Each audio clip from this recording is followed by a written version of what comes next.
So Xceed has come from a background of financial services. Most of our personnel, our senior personnel, have worked in and around retail and investment banks.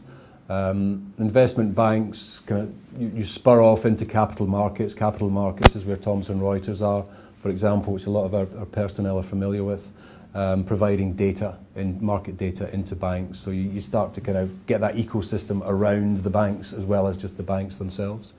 So we've got a big footprint in the financial services sector. But we also have energy and utilities in our back pocket as well. We do a lot of work with utilities firms, UK and in US.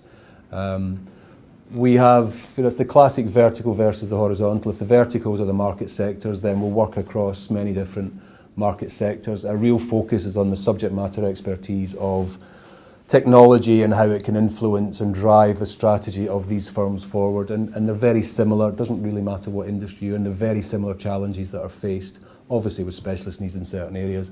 And you see certain investment profiles in different industries. For example, the banks will spend a lot of money on IT, but they're very careful. They spend it well and they get a lot of competitive advantage out of it. Whereas if you go to the retail side of the market, you're looking for the lowest cost solution in a lot of cases because it's all down to kind of microtransactions, if you like, where they're not making a lot of money, therefore they haven't got a lot of money to spend on the back office. The back office is where the IT sits.